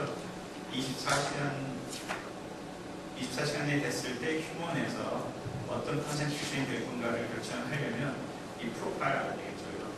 어떤 프로젝트인 경우는 아까 원프레시가 아닌 다른 프로젝트인 경우는 뭐 CMX GV인 경우는 쓸 수도 있고 타이머 오퍼레이션을 이런 다른 PK 파라미터가 PD를 드라이브하는 경우도 있기 때문에 이런 그 프로파일이라는 것도 굉장히 중요해서 이 PK 파라미터를 먼저 에스티메이션을 하고 그 다음에는 휴먼 PK 프로파일에 프레딕션을 하고 마지막으로 이제 저희가 갖고 있는 데이터를 가지고 마우스용 데이터를 가지고 휴먼 임팩티션 도수를 선정하게 되는 거죠. 지금 여기 보시는 건 그 휴먼 PK 파라미터를 에스티메이션 하기 위해서 이제 많은 방법들이 있는데 우리에게 이제 인리버 스케일링이라든가 알고메트리라는 그런 메서드를 가지고 이제 결정하는 데서 여기 보시는 것처럼 휴먼 저희들이 이제 프리퀀시에서 결정했던 클리어런스라든가 볼륨 디스트리뷰션을 이런 플롯에다가 이제 해보면 그 익스포넌을 가지고 저희들이 이제 휴먼 클리어런스 웨인이라든가 아니면 휴먼 볼륨 디스트리뷰션을 결정할 수 있어요. 이거는 오늘 많이 하시니까 특별히 설명드릴 필요는 없을 것 같고요. 아까 말씀드렸던 것처럼 그 인비트로 스케일된 데이터 그것까지 같이 넣어서 이제 그 레인지 어떻게 되는지를 보고 대충 저희들이 원하는 휴먼 볼륨 디스트리뷰션 클리어런스를 결정하게 됩니다.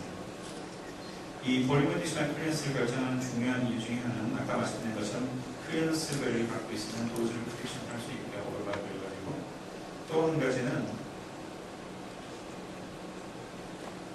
좀 복잡한 거 하시면 뭐냐면 만약에 이제 저희들이 PK를 얘기할 때 원 컴파일만 진짜 아니면 뭐 투, 쓰리 컴파일만이면 이제 많이 얘기하는데 만약에 그 PK 자체가 원 컴파일만이면은 볼륨 디스트리뷰션하고 클리어런스만 갖고 있으면 프로파일을 제시할 수 있어요.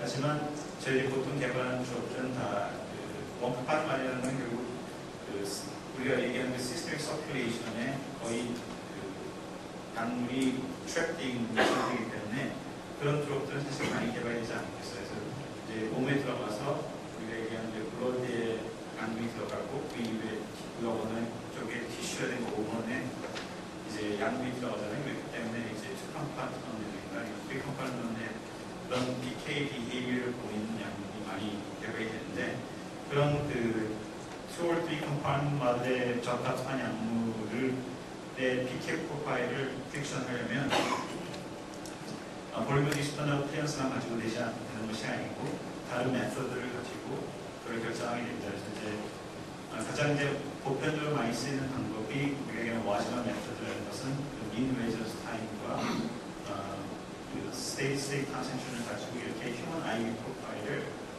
프릭션 할 수가 있어요. 그래서 이 와지만의 경우는 이제 2004에 페퍼 나와서 찾아보시면은 방법이 자세히 설명이 되어 있습니다.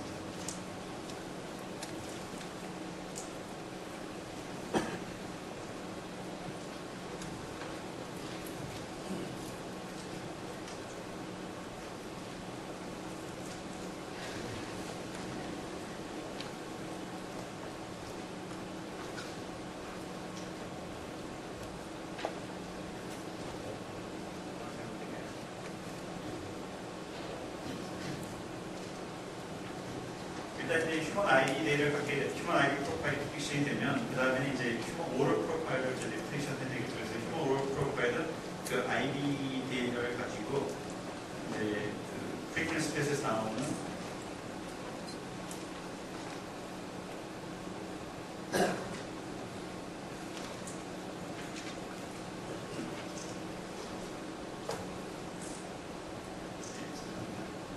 휴먼 아이디 데이터에서는 observation rate constant를 에스티메이션을 해서 오르바이브를 통해서 이런 휴먼 오르 프로파일을 이제 결정하게 됩니다. 또 한 가지 많이 쓰이는 방법 중에 하나는 이제 저희들이 PBPK 메서드를 통해서 이런 오르 프로파일을 결정하는 경우가 많습니다. 이 PBPK인 경우는 거기에 이제 우리가 얘기하는 어떤 AK만이라는 그 observation이랑 디스플레이를 결정해주는 그런 방식인데 그거를 이제 우리가 하고 있는 아이비 프로파일에다가 덮어주면 이런 오럴 프로파일을 프릭션할 수가 있어요. 그래서 여러 가지 메서드를 통해서 이런 오럴 프로파일을 프릭션하게 되고요. 그런 작업을 통해서 이제 저희들이 생각하는 타겟 자체가 Cmax 주의하는 프로젝트인지 아니면 Cmin 주의하는 프로젝트인지에 대해서 결정을 합니다.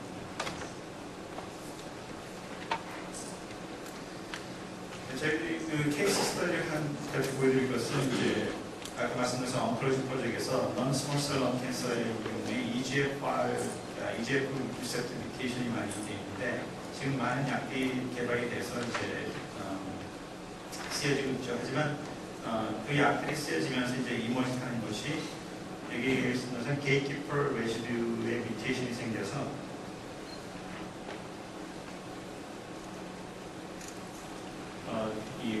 지금 쓰여지고 있는 약물에 대해서 리지스턴스가 많이 생기는 그런 캔서들이 많이 나오고 있어요. 그래서 이런 뮤턴을 셀렉티브하게 이니비션하는 EGFR 리셉터를 많이 개발하고 있는데 플로리스 같은 컴파니들이 이제 개발한 것이 뭐냐면 타겟 코밸런 이니비터를 개발했어요. 그러니까 저희들이 예전에는 그 코밸런 이니비터는 사실 개발을 잘 안 했거든요. 왜냐면 코밸런 이니비터라는 거는 약물이 이제 타겟에 가서 붙은 다음에 완전히 그걸 유출한 다음에 떨어지지가 않아요. 그래서 단지 타겟만 들어오면 좋은데 보통 이제 그런 프로틴을 갖고 있는 약물들은 그 우리가 원하는 타겟 프로틴만이 아니라 다른 프로틴에 가서 들어가고 이제 그로 인해서 복상이 많이 나왔어요. 그래서 코발렌 이니비터를 전에는 개발 잘 안 하고 있었는데 이 클로리스가 이걸 개발하면서 이런 그 코발렌 이니비터에 대한 그런 인식이 좀 달라졌어요. 그래서 그런 쪽에 이제 개발이 많이 되고 있고 이제 저희들이 원하는 건 아까처럼 저희들이 이미 갖고 있는 기존의 데이터, 그러니까 마우스네트워크 데이터에 나온 데이터를 최대한으로 이용해서 임상에 들어가기 이전에 가장 중요한 자료들을 저희들이 원하는 인포메이션을 찾는 그런 작업을 하거든요. 여기 보시는 것처럼 이제 저희들이 처음에 보는 이제 PK를 받고 이 EGFR 리서트 이니비된 경우는 그 EGFR 리서트의 포스플레이션 이니비션을 봐서 여기 보시는 것처럼 바이오마커 리스폰스를 보시겠습니다. 조제에 따라서. 이 데이터를 보면 이제 가장 스트라이크한 건 뭐냐면 여기 보시는 것처럼 PK는 24시간 내에 다 이제 없어지는데 PD는 오히려 계속 지속이 되는 걸 볼 수가 있죠. 그래서 이거는 그 우리가 포괄 이니비션 그 모드 액션에 따라서 당연히 그 PD가 더 오랫동안 갈 거라는 건 이미 짐작을 하고 있었고요. 근데 포괄 이니비션은 아까 말씀드린 그 PK와 PD가 좀 커플이 되기 때문에 사실 그 모델 결정하기 굉장히 힘든 문제인데 그 이전에 이제 다른 분들이 다른 타겟에서 포괄 이니비터에 대한 그런 그 모델을 개발한 게 있어요. 그래서 그 모델이 뭐냐면은 여기 보시는 것처럼 EGFR을 하나의 그런 그 매체로 생각한다면 프로덕션 되는 웨이시 있고 데그레이션 되는 웨이시 있고 그래서 이게 항상 밸런스를 유지하고 있다면 이퀄리브리움이 되는데 그 이퀄리브리움이 된 상태에서 이제 약물 투입하게 되면 단지 그 데그레이션 원래 데그레이션 웨이트만이 아니라 약물에 의해서 인액티베이트 된 그런 웨이트죠. 그래서 점점 이 파이가 좀 작아지기 시작하죠. 그래서 그게 이니비션이 되는 건데 그런 거를 이제 저희들이 보시는 것처럼 수학적인 공식을 통해서 모델을 결정했어요. 그 모델을 이제 보시면은 여기 이제 이 심볼들은 이 observed 밸류들이고 라인이 이제 모델에서 택되는 밸류들. 그래서 여기 보시는 것처럼 그 모델이 이 PD 리스폰스를 잘 설명하고 있는 걸 볼 수가 있습니다. 또 한 가지 중요한 거는 이제 모델을 하는 건 단지 이렇게 뭐 observed하고 predict가 중요한 것은 또 아니고 만약 이게 잘 설정된 그런 모델을 한다면 저희들이 원하는 그 파라미터를 얻었어요. K-덱을 이용하면 그 PGFR의 그 턴오버 레이스를 결정했습니다. 이 경우는 굉장히 슬로우한 턴오버 레이스인데 76hour의 헬프라이프를 갖고 있는 걸로 이런 모델을 통해서 결정할 수 있습니다. 그래서 이 모델이 결정된 상태에서 저희들이 보고 싶었던 건 뭐냐면 그러면 그 PD를 드라이브한 PK 드라이브가 뭔가 그리고 또 한 가지는 셀라인 1에서는 슬로우 턴오버가 되는데 만약 셀라인 2가 faster 턴오버 레이시 됐을 때 똑같은 양을 줬을 때 어떻게 반응이 달라질 건가 그 세 번째는 아까 말씀드린 것처럼 포괄은 인비더들이 딴 타겟 프로테인에서 붙는데 그거를 그러니까 그런 셀렉티비가 어떻게 컴파운드 프로테인에 따라 다르지 그런 거를 이제 저희들이 보고 싶어 했어요. 그래서 그 모델을 가지고 시뮬레이션을 해보면 여기 보시는 것처럼 Cmax를 그대로 유지하고 A시만 체인지해줬을 때 Cmax가 똑같은가 불구하고 PD 리스폰스 아닌 걸 볼 수가 있습니다. 그래서 이건 Cmax 드리븐한 이벤트가 아니고 AEC 드리븐한 이벤트라는 걸 결정할 수가 있고요. 아까 말씀드린 것처럼 만약에 셀라인 넘버 2가 이게 처음 거는 이제 76hour 턴오버 레이시인데 두 번째 거는 15hour 레이시라고 했을 때 여기 보시는 것처럼 리스폰스가 달라지는 걸 볼 수가 있어요. 그래서 이 웨이트 우리가 원하는 튜머 타겟이었던 거에 따라서 오는 인비로 바이옵시라는 이런 걸 통해서 이런 걸 결정해 줄 수 있다면 이제 저희들이 원하는 그 양이 어떤 많은 걸 이걸 통해서 결정할 수가 있죠. 프로테인 타겟 셀렉티비티는 뭐냐면 이제 저희 항상 한팔 만든 셀렉티브하게끔 만들기 때문에 만약에 그 타겟 프로테인이 우리가 타겟한 프로테인보다 10배 정도의 낮은 어피니티를 갖고 있다 한다면은 했을 때 컴파운드이 롱 헬프라이프 컴파운드냐 숏 헬프라이프 컴파운드냐 그 반응이 다를 수 있다고 생각해요. 그래서 그걸 시뮬레이션 해보면 그게 큰 차이가 나지 않는 걸 볼 수가 있어요. 그래서 컴파운드 프로퍼티 자체는 그 PD 리스폰스에 큰 영향을 미치지 않는다. 그리고 타겟 셀렉티비티에 큰 영향을 미치지 않는 걸 알 수가 있었어요. 이제 그 지금까지 PK와 바이오마크 리스폰스를 가지고 이제 여러 가지 시뮬레이션을 통해서 우리가 원하는 정보를 받고요. 마지막으로 이제 저희들이 원하는 것은 뭐냐면 튜머 크로스 데이터를 가지고 휴먼 이펙티션 도수를 정하는 그런 스트레이지를 해야 되는데 여기 보시는 것처럼 튜머에서 나온 데이터를 가지고 만들어가는 기법들이 많이 개발되어 있어요. TG 여기 보시는 것처럼 여러 가지 튜머 크로스 이니브를 만들고 있는데 간략하게 설명을 드린다고 한다면은 여기 보시는 그 튜머 자체는 사실 스스로 프리퍼레이션 하는 그런 그 셀들이죠. 그래서 자신이 그 그로스하는 웨이시 있고 약물이 주어졌을 때는 이 일부가 이제 약물에 의해서 주걱이 나가기 때문에 이런 트랜스포레이션을 통해서 결국은 이제 없어지죠. 이런 그 약물에서 이쪽으로 가는 그 트랜스포레이션이 좀 빨라질수록 이 튜머 사이즈가 점점 줄어들겠죠. 그래서 이런 것을 이렇게 수학 공식처럼 모델을 비교할 수 있습니다. 모델을 비교했을 때 또 한 가지 저희들이 결상할 수 있는 건 뭐냐면은 튜머 스테디 컨센트레이션, 인비고 컨센트레이션인데 튜머가 스피시스가 될 수 있는 그런 컨센트레이션 뭔가를 이런 모델링을 통해서 결정하면 좋겠어요. 이 TSC는 굉장히 중요한 패러미터가 되는데 아까 말씀드린 것처럼 그 모델을 통해서 이걸 프릭션을 해보면 TSC가 여기 보신 것처럼 300폴 네노몰라인 것을 결정할 수가 있어요. 이거는 아까처럼 인비보 패러미터가 인비트로 이식트가 아니고 인비보에서 이 정도의 컨센트레이션을 유지해 줄 수 있다면 저도 마우스에서는 튜머 스테이시스를 볼 수 있다는 그런 컨센트레이션이거든요. 그 다음에 이제 저희들이 해줘야 될 작업은 뭐냐면 마우스 PK를 저희들이 써서 지금까지는 그걸 해왔는데 아까 결정됐던 그 휴먼 PK 프로파일을 가지고 그걸 바꿔주게 되죠. 여기 보시는 것처럼 이 휴먼 PK 프로파일을 가지고 다시 시뮬레이션을 해보면 시뮬레이션 해서 C 트라우드, 그러니까 24시간이 됐을 때 컨센트레이션이 아까 결정했던 TSC 컨센트레이션보다 한번 높게끔 나올 수 있을 만한 도수를 가지고 있는 400mg가 되겠다는 그런 이펙티스 도수 이렇게 결정할 수가 있습니다. 이 방법 자체는 기존에 갖고 있는 모든 데이터를 PK 데이터와 EFX 데이터와 그리고 휴먼 PK를 다 한꺼번에 같이 컴바인해서 결정하는 거기 때문에 전에 썼던 메서다로지보다 훨씬 더 잘 휴먼 도즈를 프리딕션 할 거라고 저는 얘기하고 있습니다. 아까 말한 것처럼 그 트랜스레이터빌리가 항상 이제 마우스메인트 데이터를 볼 때 이제 말을 많이 하게 되는 건 뭐냐면은 휴먼에서는 그로스가 좀 슬로우하고요. 그리고 휴먼 자체, 프라이머리 휴먼 자체는 여러 가지 뮤테이션이 굉장히 많이 있습니다. 그래서 그 셀라인 자체는 한 가지 뮤테이션을 갖고 있기 때문에 저희 약물을 공격을 했을 때 금방 효과를 볼 수 있는데 이제 프라이머리 휴먼인 경우에는 그걸 컴펜세이션 다른 뮤테이션이 있기 때문에 꼭 그 약물과 똑같다고 얘기할 수는 없거든요. 그래서 그런 거를 트랜스파이브를 높여주기 위해서 요새 많이 하는 것은 이 뮤테이션에서 프라이머리 휴먼을 청출해서 그 셀라인을 가지고 이런 지나고 마스터를 하는 경우가 많이 생깁니다.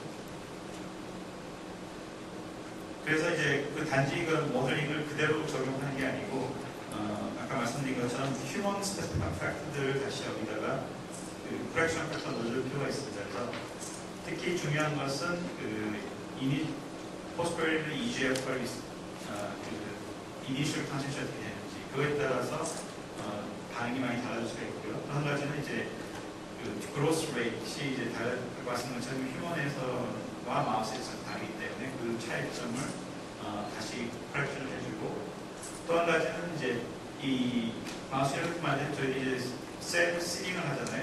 저희들이 종합형이 얼마 정도 세이됐다는 걸 알 수 있는데 휴먼 튜머인 경우에는 보통 이제 검사에서 이미징에 나타나는 튜머 셀이 어느 정도 커졌을 때만 그럴 수가 있습니다. 그래서 그 이니셜 튜머 버든이 얼마만큼 되는가에 따라서도 저희들이 이제 원하는 약물의 투여량이 달라지겠죠. 그런 것들을 고려해서 이펙티스 도저히 결정하게 됩니다. 그래서 그 잠깐 말씀드렸던 것처럼 그런 방법을 통해서 결정된 것을 전에 이제 됐던 그런 약물들의 레트로스펙트하게 어널리시스를 해보면 여기 보시는 것처럼 그 클리니컬 도즈와 그리고 저희들이 이제 그 모델링을 통해서 결정했던 밸류들이 거의 유치한 걸 볼 수가 있어요. 그래서 프리딕터빌리 이런 모델링을 통해서 하는 프리딕터빌리가 높다는 것을 이런 어널리시스에서 볼 수 있고 많은 문제점에도 불구하고 이런 그 PKPD 모델링을 이용한 휴먼 인피큐스 셀렉션의 성공 사례가 좀 많이 나오고 있습니다. 그래서 지금 이제 항암제에 특별하게 적용된 그런 PKPD 모델링 말씀드렸고, 앞으로도 이제 다른 질병이라든가 그런 타겟이 있을 때 PKPD 모델링이라든가 모델링 시뮬레이션을 통해서 단지 이피케이스도 중요한 결정하는 게 아니고 저희들이 갖고 있는 모든 데이터에서 가장 많은 인포메이션 익스트랙트를 할 수 있다면 그 디벨롭먼트한 프로세스를 좀 스트림라인 할 수 있다는 것이 그 모델링의 시뮬레이션의 장점이라고 생각합니다. 감사합니다. 네, 감사합니다. 네, 뭐 시간이 많이는 없지만 질문이 있으시면 한두 개 받겠습니다.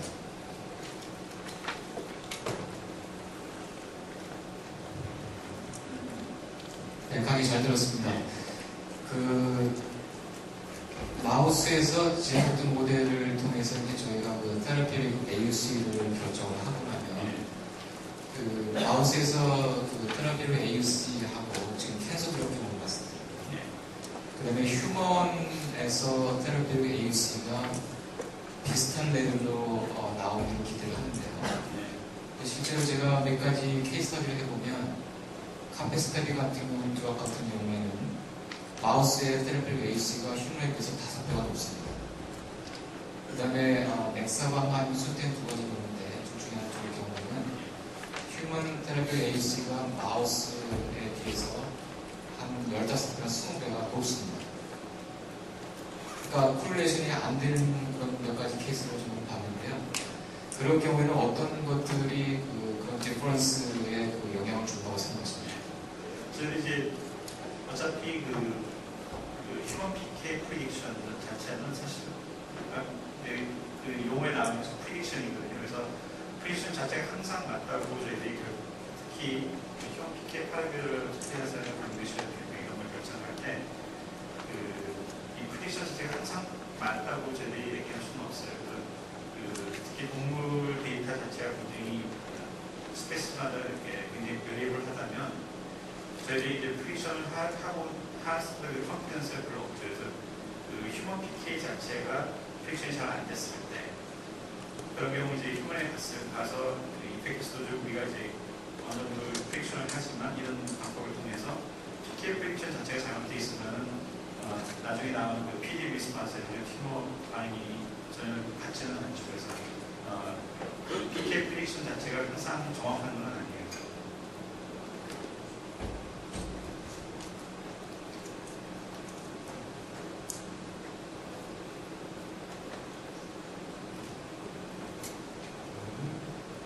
흥미로운 그 강의 잘 들었습니다.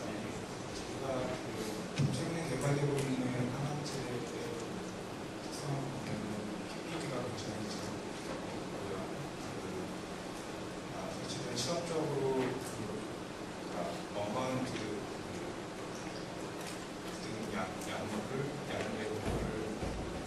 예측하기가 쉽지가 않은데 사실 그게 이제 PK 모델링이나 PK 모델링의 되게 중요한 파라미터일 때 최근에 좀 리피드 수록을 하는 약물 같은 경우에는 그러니까 리피드 혈장 리피드 바운드 되는 것까지 비교를 해가지고 프리 컨센트레이션을 에스티메이션 하고 그다음에 이제 모델을 해야 되는데 얼마나 그러니까 프리 드럭 컨센트레이션을 예측하기가 사실 굉장히 좀 힘들다고 생각이 들거든요. 어떻게 이제 실질적으로는 이런 모델을 세우실 때 그러니까 언바운드 드럭을 어떻게 이제 어느 정도까지 예측을 하셔서 이렇게 모델을 사용하시는 게 얼마나 이제 정확도를 저희들이 이제 하시는지 저희들이 이제 처음 데이터를 가졌을 때 해보는 작업 중에 하나가 뭐냐면 프리 컨센트레이션을 제너레이션 해 그러니까 플라자 프로틴 바이닝의 마스 프로틴 바이닝을 제조해서 그걸 가지고 프리 컨센트레이션을 결정해서 그거에 따라서 PD 의식이 달라지는지 아니면 토도를 했을 때 토도에 의해서 PD 의식이 달라지는지 그런 걸 봐요. 그래서 그 프로틴 바이닝 항상 항상 이제 프리드롭 하이퍼시스기 때문에 프리드롭 이 자체만이 PD 리스폰스를 반영한다고 생각을 하지만 이제 저희들이 이제 케믹스를 많이 하는데 케믹스는 그 숫자를 굉장히 많이 생각 믿어요.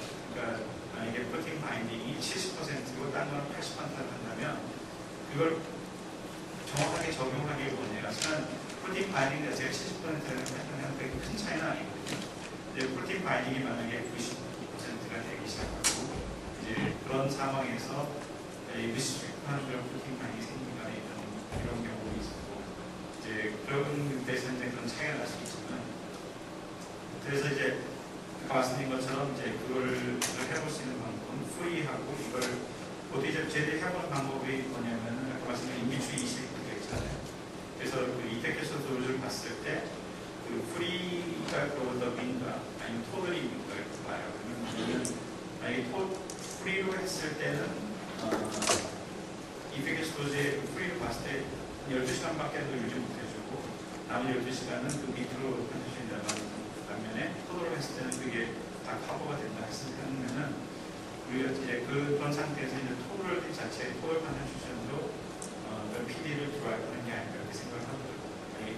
프리가 그런 인비추 20%를 볼 때는 프리 컨센트레이션을 좀 중요시하겠습니다. 그래서 거기에 정확한 대답은 없습니다. 하지만 그 프로틴 바인딩 자체를 항상 저희들이 이제 이런 프릭션 하려고 할 때는 쓰기는 하죠. 예, 좀 짧게 부탁드립니다. 정말로 간결하게 질문 드리겠습니다. 간결하게 대답해 주십시오.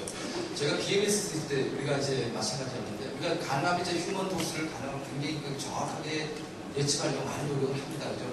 그럼에도 불구하고 거꾸로 이렇게 뒤집어 보면 임상시험 결과를 이렇게 보면 대략 한 2배 정도 차이가 나는 것을 우리가 2배 정도 이내로 차이가 나면 그런 데는 맞았다라고 저희들이 판정을 하더라고요.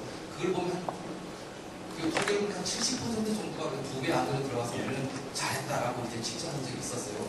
자, 김 박사님 보시기에 대략 이런 어프로치를 통해서 몇 배 정도 차이가 현실이 어느 정도 됩니까?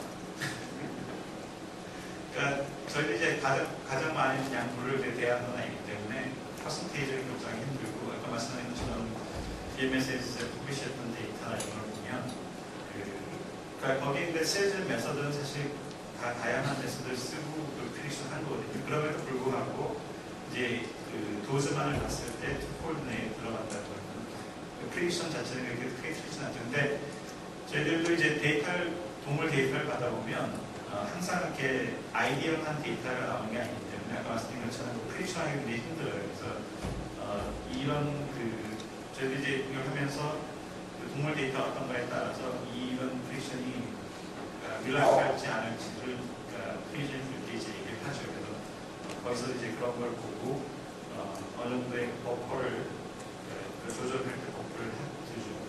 일반적으로 항암제가 다른 약에 비해서 베리에이션이 크게 나옵니까? 덜 나옵니까?